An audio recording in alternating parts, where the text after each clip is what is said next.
சென்னை தாம்பரத்தில் இருந்து வேளச்சேரி செல்லும் வழியில் சுமார் 10 கிலோமீட்டர் தொலைவில் உள்ளது மாடம்பாக்கம். இங்குதான் அருளாட்சி செய்து கொண்டிருக்கிறார் தேனுபுரீஸ்வரர். 1000 ஆண்டுகளுக்கு முந்தைய புராதன திருக்கோயில். மூலவர் தேனுபுரீஸ்வரர், அம்பிகை தேனுகாம்பிகை. கபில முனிவர் பசுவடிவில் பூசித்து முத்தி பேறு பெற்ற தலம் என்று சொல்கிறது ஸ்தல புராணம். அழகிய சிற்ப வேலைப்பாடுகளோடு கூடிய பிரம்மாண்டமான திருக்கோயில். ஆலய வளாகத்திற்கு வெளியிலுள்ள கபில தீர்த்தமும் அளவில் மிகப்பெரியது. நன்கு பராமரிக்க பெற்று வருகின்றது.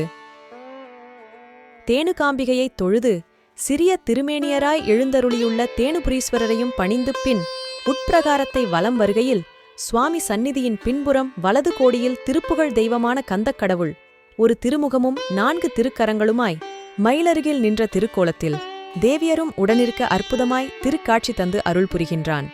அருணகிரிநாதர் இத்தலத்திற்கென ஒரு திருப்புகழ் திருப்பாடலை அருளியுள்ளார்.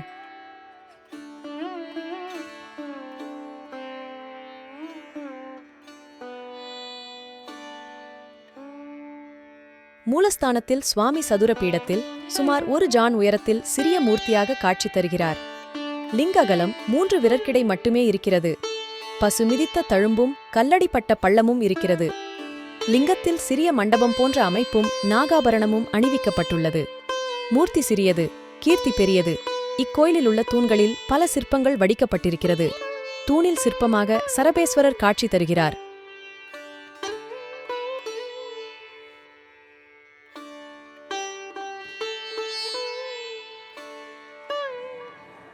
இத்திருக்கோயில் நந்தி மண்டபத்தை ஒட்டி அமைந்துள்ள 18 தூண்களின் கீழ்ப்பக்கத்தில் நாற்புறங்களிலும் சிற்ப வேலைப்பாடுகளுடன் கூடிய கலை நயத்துடன் துவாரகா பாலகர்கள், நர்த்தன கணபதி, வீணை கணபதி, வீணா தட்சணாமூர்த்தி, கங்கா விசார்ஜனர், ஊர்துவர் தாண்டேஸ்வரர், சங்கரநாராயணன், வீரபத்ர சுவாமி, பத்ரகாளி, கஜசம்ஹாரமூர்த்தி, பஞ்சமுக விக்னேஸ்வரர், அர்த்தநாரீஸ்வரர், ஸ்ரீலட்சுமி ஹயக்ரீவர், ஸ்வரஹரேஸ்வரர், சோமேஸ்கந்தர், நரசிம்மர், வாமனமூர்த்தி, ராமர் பட்டாபிஷேகம், குழல் ஊதும் கண்ணன் மற்றும் நால்வர்கள், உச்சிஷ்ட கணபதி, சரபேஸ்வரர், பஞ்சமுக ஆஞ்சநேயர் ஆகியவர்கள் திருவுருவங்கள் அமைக்கப்பட்டுள்ளது.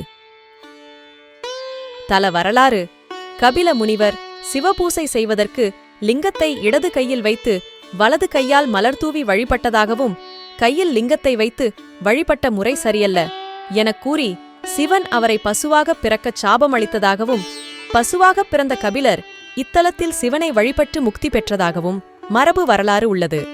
பசுவடிவில் கபிலர் வழிபட்ட தலமென்பதால் சுவாமி தேனுபுரீஸ்வரர் எனப்பட்டார். இவருக்கு உலகுய்ய வந்த சிற்றேரி நாயனார் என்றும் பெயருண்டு.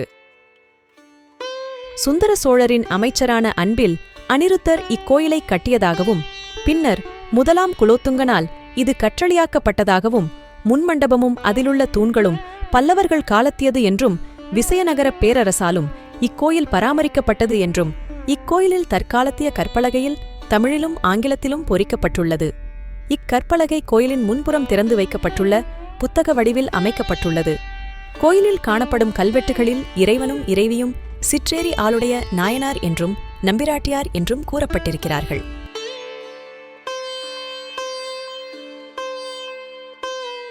சரபேஸ்வரர் வழிபாடு: சென்னையில் சரபேஸ்வரர் வழிபாடு செய்யும் கோயில்களில் இந்த கோயிலும் ஒன்றாகும். ஒவ்வொரு ஞாயிற்றுக்கிழமையும் மாலை ராகு காலத்தில் இங்குள்ள சரபேஸ்வரருக்கு அபிஷேக ஆராதனைகள் மிக சிறப்பாக நடைபெறுகிறது.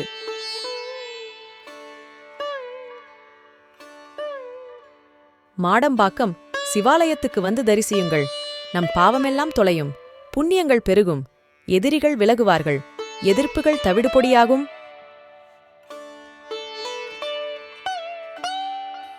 மாடம்பாக்கம் சிவன் கோவிலுக்கு அருகில் பார்க்க வேண்டிய மற்ற இடங்கள்: இந்த கோவிலுக்கு சற்று எதிரில் 18 சித்தர் கோவில் உள்ளது.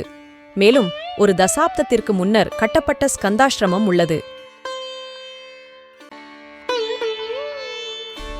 மேலும் இதுபோன்ற பயனுள்ள தகவல்களுக்கு முருகன் டிவோட்டே யூடியூப் சேனலை சப்ஸ்கிரைப் செய்து உங்கள் நண்பர்கள் மற்றும் குடும்பத்தினருடன் பகிர்ந்து கொள்ளுங்கள்.